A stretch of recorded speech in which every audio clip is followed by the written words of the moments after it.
Bonne journée les pirates. La popularité croissante des neurosciences dans le domaine des relations amoureuses, est-ce que c'est un mythe ou pas? Est-ce que les neurosciences peuvent vraiment nous aider? Et quelles sont les erreurs que font beaucoup de coachs et de psy en vous parlant de neurosciences? Effectivement, on a l'impression que certains psys ou certains coachs viennent de découvrir il y a 3 jours les neurosciences et vous en parlent. Alors mélange tout avec la PNL, le cerveau droit, le cerveau gauche, etc. C'est une horreur. On en parle aujourd'hui. Je m'appelle Bruno Marchal depuis 1999. Je vous aide à récupérer votre conjoint quand vous êtes en couple depuis très longtemps. C'est normal de vivre des crises de couple. Et oui. Et heureusement, il y a des méthodes puisque vous avez vu des personnes autour de vous se séparer parce qu'ils n'ont pas su gérer cette crise de couple. Vous avez un catalogue de 220 ou 230 formations, je ne sais plus combien il y en a aujourd'hui. Vous cliquez sur le affiché plus dans le descriptif de cette vidéo et vous allez retrouver non seulement le catalogue des 220 formations, mais aussi tout l'écosystème qui vous permet de bien mettre en application les formations, le canal Telegram où je vous mets toute la journée des textes et des vidéos courtes. Il y a aussi bien sûr le canal Facebook des pirates où chaque pirate plus avancé que vous va vous aider à mettre en application tout ce que vous apprenez. C'est génial.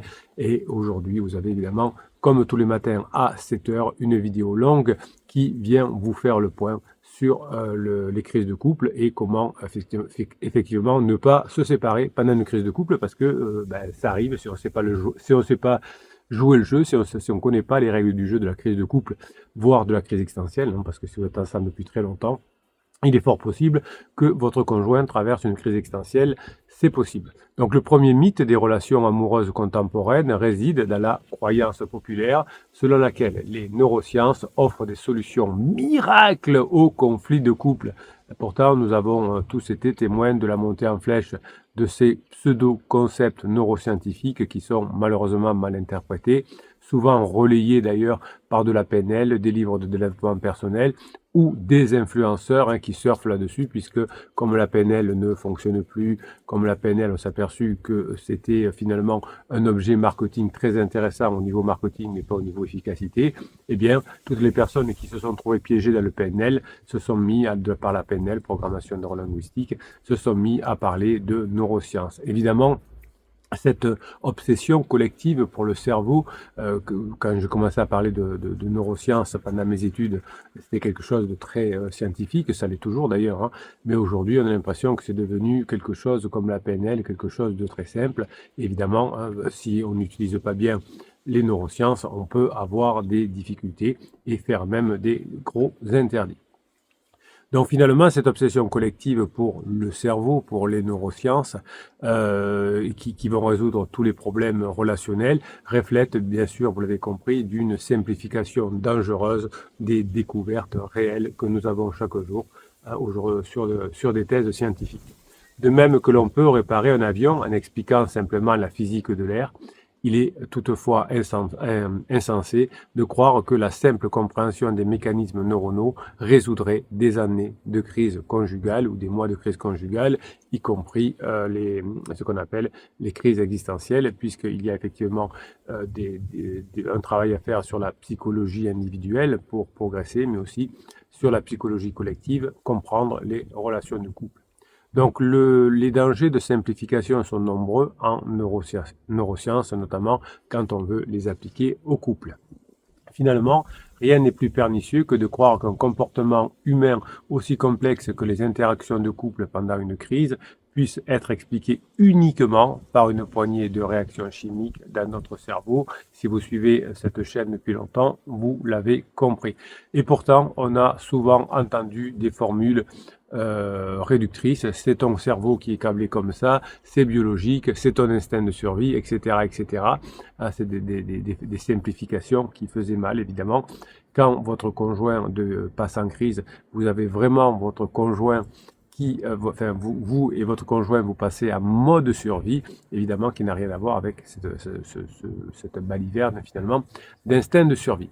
Donc, les simplifications que vous entendez ça et là offrent finalement pour les personnes qui qui font ces simplifications. Un échappatoire confortable mais dangereuse, car ça donne le message aux personnes qui écoutent et qui sont en difficulté. Vous êtes en difficulté pendant une crise de couple, ça fait très mal. Eh bien, ça va vous donner l'idée que vous êtes finalement déresponsabilisé par rapport à vos actions. C'est le cerveau qui fonctionne comme ça. Si on prend l'exemple du livre « Les hommes viennent de Mars et les femmes viennent de Vénus », dont les idées ont été popularisées à l'extrême et ont trouvé un écho dans le mythe du cerveau sexuellement dimorphique, une exagération fondée sur des études très, très limitées. Les hommes fonctionnent comme ça, les femmes fonctionnent comme ça. Une idée que vous entendez parfois malheureusement sur Internet, notamment, c'est l'idée selon laquelle notre cerveau reptilien, qui aurait 3 formes de cerveau, le reptilien, le limbique et je crois comment ils appellent ça, le cortex le cortex, je crois. Bon voilà, je crois qu'ils appellent ça comme ça. On entend beaucoup que le cerveau reptilien est censé être le siège de nos instincts les plus primitifs et serait responsable de nos disputes amoureuses. C'est une fiction pure. Ce concept qui est tiré des années, des théories, pas des expériences, des théories des années 60 sur l'évolution cérébrale, n'a aucune validité scientifique aujourd'hui. Pourtant, vous avez souvent entendu ça dans des coachs relationnels qui parlent de conflits de couple, qui continuent à vous dire aujourd'hui le cerveau reptilien, le cerveau limbique, etc.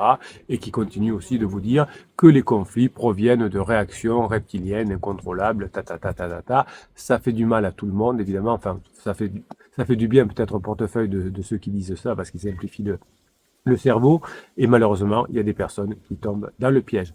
Donc ce type de discours, vous l'avez compris, il est bien sûr erroné, mais il est infantilisant. L'histoire d'un couple que j'ai suivi récemment en est une preuve finalement. L'histoire que m'a raconté le pirate en formation, qui était en train de se former lors d'un coaching, disait que chacun finalement se blâmait en prétendant être une victime de son propre cerveau reptilien.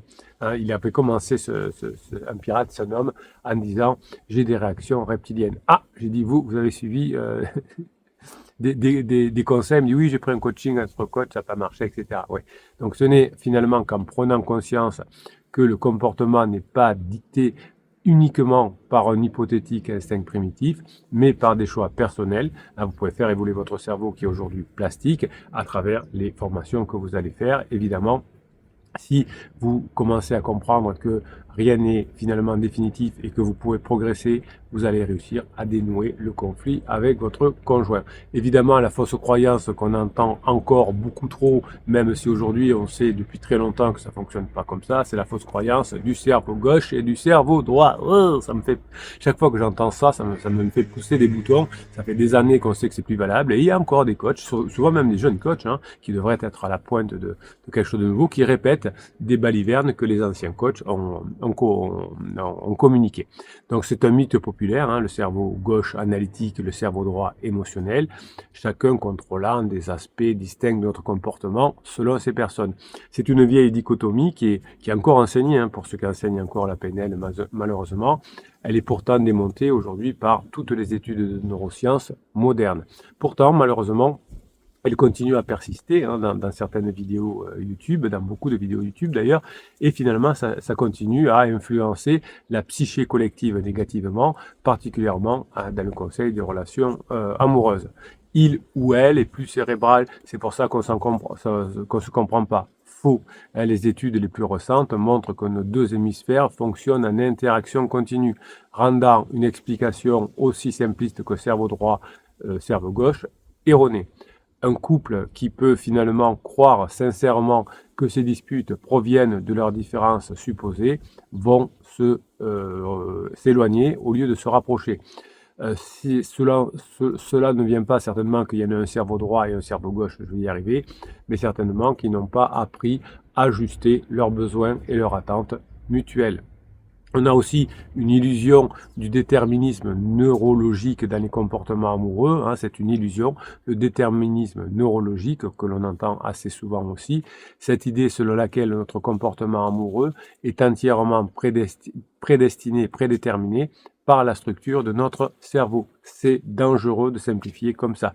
Si cela était vrai, ça voudrait dire que toute tentative de changement, toute tentative de réconciliation serait vaine. Depuis notre destin serait inscrit juste dans nos circuits neuronaux, peut-être liés à notre inné. C'est là que la science moderne intervient avec le concept clé. C'est pour ça que je vous exhorte chaque jour de vous former pour faire évoluer votre cerveau. Évidemment, c'est le concept de neuroplasticité. Nos cerveaux évoluent, se modifient constamment en fonction de nos expériences et de nos efforts. Un exemple que l'on peut prendre serait un couple au bord de la séparation qui serait persuadé que leur cerveau n'est pas fait simplement pour s'entendre. Il y en a un qui dit, finalement, on ne s'entend pas, peut-être qu'on s'est trompé, etc. Pourtant, grâce aux formations, grâce à des exercices concrets que vous avez dans la formation, vous allez apprendre à faire ce que j'appelle de la régulation émotionnelle et vous allez pouvoir transformer les schémas relationnels déviants que vous aviez avec votre conjoint et vous allez pouvoir sauver votre couple. Donc, pourquoi ces mythes sont vraiment répandus? Parce qu'ils sont séduisants, parce qu'ils sont simples. Et l'être humain, quand il est en danger, il voudrait choisir des choses simples. C'est pour ça qu'on va voir des coachs qui proposent du silence radio, qui proposent des lettres magiques, qui proposent du suis-moi, je te suis. Avec ça, on va être sauvé. C'est comme les personnes qui vont voir des voyantes, des marabouts qui, en ouvrant un poulet, va faire revenir l'amour, évidemment, le poulet est ouvert, mais on demande des grosses sommes d'argent, évidemment. Ne tombez pas là-dedans, dans les abonnements, dans les systèmes où il y a des formations, des PDF, des suivis de coaching, etc. Ne rentrez pas là-dedans, vous allez vous faire plumer comme le poulet du marabout. Donc finalement, ces mythes sont séduisants parce qu'ils offrent une explication facile et apparemment scientifique à des situations profondément complexes. Une crise de couple, c'est jouable, comment dirais-je, on peut passer la crise de couple, mais c'est complexe. Enfin, ça demande une expertise. Quand on vous dit il suffit de faire un silence radio ou utiliser son cerveau droit, son cerveau gauche, ça va faire croire aux individus, aux clients, que finalement, eh bien, c'est simple, face aux difficultés, eh bien, il y a des forces biologiques faciles, il suffit de trouver ce hack et on va y arriver. C'est une façon finalement de se réconforter pour certaines personnes face au travail relationnel qu'il y a à faire. C'est pas un travail difficile, le travail qu'on a à faire, c'est même un travail très plaisant parce qu'on apprend plein de choses, mais il faut quand même l'accomplir. On a eu une explosion du concept de déconnexion cérébrale dans les années 2010, vous voyez que c'est assez vieux. C'était un phénomène qui était intéressant, mais qui a déformé la culture populaire pour justifier tout type de comportement toxique et tout d'un coup, tout le monde est devenu pervers narcissique, comportement toxique, couple toxique, etc.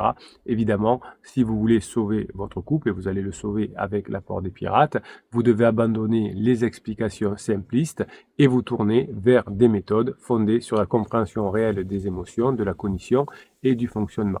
Donc vous allez pouvoir vous amuser cet après-midi après avoir écouté, ou ce soir après avoir écouté cette vidéo, à faire la liste des croyances que vous avez sur votre couple, que d'autres coachs vous ont mis dans la tête, qui étaient basées sur des idées pseudo-scientifiques. Et ensuite, vous allez investiguer leur validité, par exemple en cherchant sur Internet pourquoi c'est un mythe, le cerveau droit et le cerveau gauche, par exemple. Vous allez réfléchir à un conflit récent dans votre couple, par exemple, et vous allez voir si dans votre dispute, vous n'avez pas employé des arguments trop simplistes vis-à-vis de votre conjoint ou des méthodes trop simplistes qui n'ont pas marché.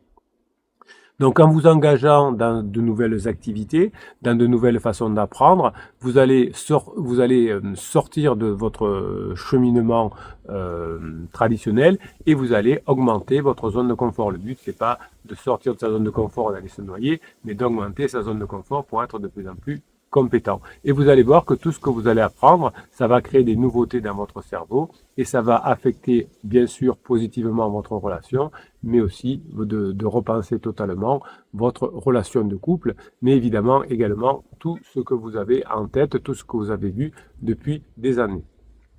Donc vous allez déconstruire l'idée que les gens ne changent pas, hein, vous avez souvent entendu ça sur Internet, les gens n'aiment pas changer, les gens n'aiment pas changer. Et oui, vous avez probablement entendu cette phrase des centaines de fois, les gens ne changent pas. Pourtant, cette idée reçue est l'un des grands obstacles à la réconciliation dans les crises de couple. Bien sûr que tout le monde change à condition de se former. La vérité, c'est que l'humain est non seulement capable de changement, mais que même il est en perpétuelle transformation. Ah mais oui, il a raison le capitaine, c'est vrai, on change tout le temps, on n'est pas aujourd'hui comme à 15 ans, à 20 ans, à 30 ans, à 50 ans. Donc c'est tellement évident que l'on est en perpétuelle transformation que je ne comprends pas qu'il y ait des personnes qui disent encore que les gens ne changent pas, et pire encore qu'il y ait des personnes qui les croient. Donc il est facile finalement pour certains coachs aussi de dire que nous sommes bloqués dans nos habitudes, mais en réalité, votre cerveau est un organe extrêmement malléable. Vous regardez votre conjoint, il y a 2 ans, il vous aimait, il y a 1 an, il ne savait plus, il y a 6 mois, vous étiez le diable, maintenant vous êtes en train de revenir ensemble. Le cerveau est extrêmement malléable et le cerveau est constamment influencé par les expériences qu'il vit. Chaque fois que vous allez faire vivre des expériences positives avec votre conjoint, vous allez vous rapprocher. Donc il y a des personnes qui ont du mal au moment de l'arrivée des enfants, par exemple. Il y a des personnes qui ont du mal au moment d'un décès d'un proche, d'une maladie, etc. Eh bien, en travaillant et en acceptant la réalité de la vie, c'est qu'on peut entamer un processus de transformation intérieure qui va changer le fonctionnement de notre couple. Ça va nous permettre de continuer à aimer, tout en progressant et en faisant en sorte que nos enfants n'aient pas à changer de maison toutes les semaines et que l'on dépense les 20 000 euros de divorce la première année et 10 000 euros les années suivantes, bien évidemment. Vous me dites que souvent, c'est même beaucoup plus cher que ça. Donc, il faut que vous compreniez bien que changer un comportement est bien plus accessible que de transformer un trait de personnalité profondément ancré. Hein, par exemple, on peut croire que son conjoint nous trahit, ça peut nous rendre amers et méfiants pour toujours. Cependant, en se concentrant sur des actions concrètes, en mettant en application des sujets de formation, vous pouvez modifier vos réactions émotionnelles face à une situation. Vous n'allez pas devenir une personne complètement différente, mais vous allez apprendre à répondre à la douleur, par exemple, de façon différente. Dans une crise, il est possible de changer la manière dont on réagit à une situation sans renier ce qui est fondamental. Si vous avez compris que le contexte joue un rôle fondamental dans le processus de changement, vous avez tout compris. Une personne, votre conjoint, placée à nouveau dans un environnement favorable grâce à votre changement, vous pourra développer des comportements à nouveau sains. Si vous changez le comportement, votre comportement, et si vous changez le contexte, ça va fonctionner. Peut-être que vous pouvez vous isoler émotionnellement pendant quelques heures pour surmonter cette trahison. Au fil du temps, grâce à un contexte de soutien, grâce aux autres pirates, grâce aux formations, vous pourrez commencer à envisager la réconciliation. Le contexte, ce n'est pas simplement une question d'environnement physique, c'est aussi une question d'état d'esprit que vous allez changer. Vous allez créer un cadre mental dans lequel il est possible de déconstruire les croyances négatives que vous aviez et de les remplacer par de nouvelles perspectives. Vous avez toutes les formations et tout l'aide des pirates sur le canal Facebook et les aides du capitaine sur Telegram. Tout ça va vous aider à récupérer votre conjoint parce que oui, vous pouvez changer, oui, vous êtes motivé, oui, vous allez y arriver. Mes pirates adorés, je vous souhaite la journée que vous méritez. Je vous kiffe et je vous kiffe grave.